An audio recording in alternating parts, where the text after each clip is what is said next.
الكشف عن قيادي حوثي في لبنان عمل جاسوسا لإسرائيل وقدم معلومات حساسة عن حزب الله. القيادي الحوثي كان يعمل منسقا بين جماعته وحزب الله. كشفت وسائل إعلام لبنانية أن جهاز الأمن اللبناني أوقف شخصا يحمل الجنسية اليمنية، وصف بأنه قيادي في جماعة الحوثي، وذلك بتهمة العمالة لصالح جهاز الاستخبارات الإسرائيلي الموساد.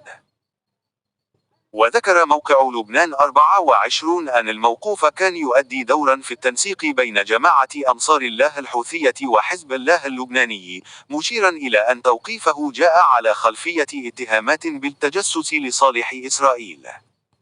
وبحسب المصدر نفسه، فإن القيادي الحوثي الذي لم يكشف عن اسمه قد جند من قبل الموساد الإسرائيلي، وقام بتقديم معلومات مهمة تتعلق باليمن وبالعلاقات والتنسيق القائم بين الحوثيين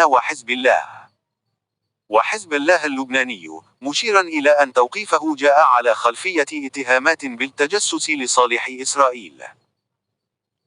وبحسب المصدر نفسه، فإن القيادي الحوثي الذي لم يكشف عن اسمه قد جند من قبل الموساد الإسرائيلي، وقام بتقديم معلومات مهمة تتعلق باليمن وبالعلاقات والتنسيق القائم بين الحوثيين وحزب الله. ونقلت تقارير أخرى عن مصادر متطابقة أن العملية تمثل اخترافا أمنيا في صفوف جماعة الحوثي، وأن الأمن اللبناني تمكن من ضبط المتهم بعد عمليات متابعة. وحتى اللحظة لم تصدر أي بيانات رسمية من الجانب اللبناني أو من جماعة الحوثي بخصوص الحادثة. حرب الجواسيس في اليمن، الحوثيون رعب الإحداثيات ومخاوف تسريب المعلومات. جهة النشر مأرب بريس. كشفت مصادر استخباراتية خاصة لمأرب بريس، وهي ذات اطلاع على التحركات الأمنية التي تقودها الميليشيات الحوثية في اليمن ضد العاملين في السفارات والمنظمات الدولية، أن السبب الرئيسي وراء حملة الاعتقال الواسعة التي طالت عشرات العاملين في السفارات الأجنبية والمنظمات الغربية لا يكمن في التهم التي وجهت لهم بأنهم جواسيس لأمريكا وإسرائيل كما تم الترويج، وإنما يعود السبب إلى أن الحوثيين يرون أن العاملين في السفارات والمنظمات الدولية هم أدوات الاستقطاب الأولى لصناعة أي جواسيس أو مخبرين داخل مناطق سيطرتهم. وما يزيد قلقهم هو الوضع الاقتصادي المنهار الذي قد يساعد في موافقة الكثيرين منهم على العمل ضدهم. وأضاف المصدر: بادر أنصار الله الحوثيون بخطوة استباقية بقطع خطوط التواصل والاتصال بين من تم استقطابهم للعمل وبين من كان سوف يتم استقطابهم، فهم يرون أن قبضتهم الحديدة على الوضع في مناطق سيطرتهم سيحد بشكل كبير من عمليات التواصل والاتصال مع أي جهات خارجية. ويضيف المصدر أن أنصار الله الحوثيين يرون أن الخطر الثاني الذي يمكن أن يمهد لبناء أي خطوط إيصال مع الأطراف الخارجية يكمن في الإعلاميين والناشطين، لذا تم إخضاعهم لمراقبة إلكترونية مكثفة وتعقب كل مراسلاتهم واتصالاتهم سواء عبر شبكات الاتصال أو عبر الإنترنت، كما تم وضع قيود وتعميمات صارمة تجرم كل من يتحدث عن مواقع وأماكن أي غارات جوية يتم استهدافها، سواء كانت أهدافا عسكرية أو مدنية. حملة نفسية لبث الرعب.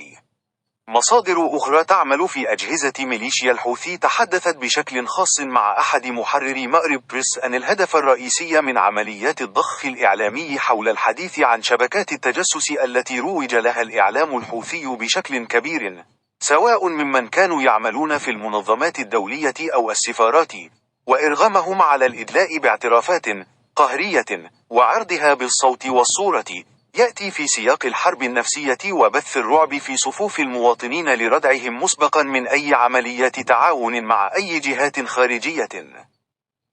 حملة حوثية لتكميم أفواه المواطنين.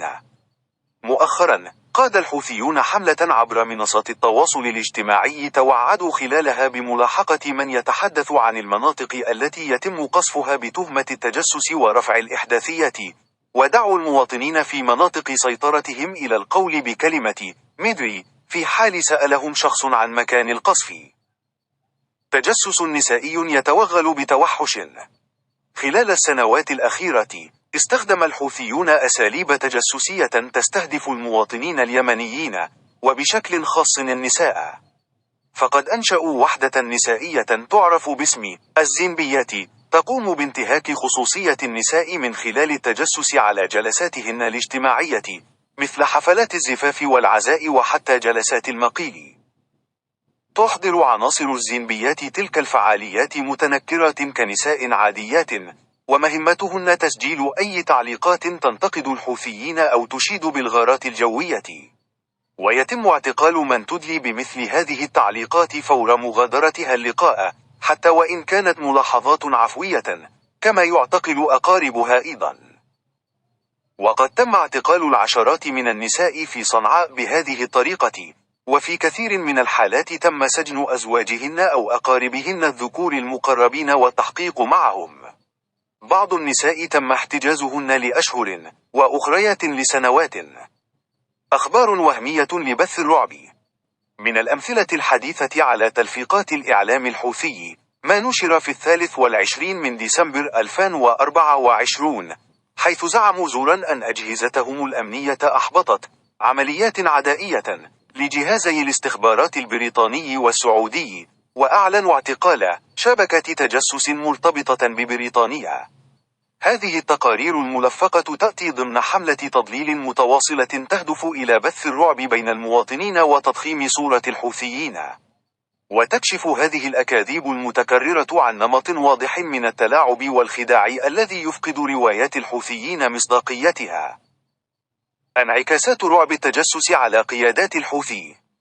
تحولت أخبار الخلايا التجسسية إلى كابوس يطارد كبار القيادات الحوثية، وبدأت أجهزة الأمن والمخابرات المتعددة كل فريق يعمل في تعقب الآخر، مخافة بيعه أو كشف هويته. وصلت الأمور إلى قيام ميليشيا الحوثي باعتقال قيادات في جهاز الأمن والمخابرات الحوثية، في حين تحدثت مصادر أخرى لمأرب بريس عن تعرض عدد من الضباط لعمليات تصفية جسدية على يد قيادات حوثية، ثم تم الترويج لمقتلهم بأنهم قتلوا في الجبهات. كشف رصد حديث لما تنشره وسائل الإعلام الحوثية عن مقتل 47 من عناصر ميليشيا الحوثي خلال الفترة بين 21 من فبراير 2025.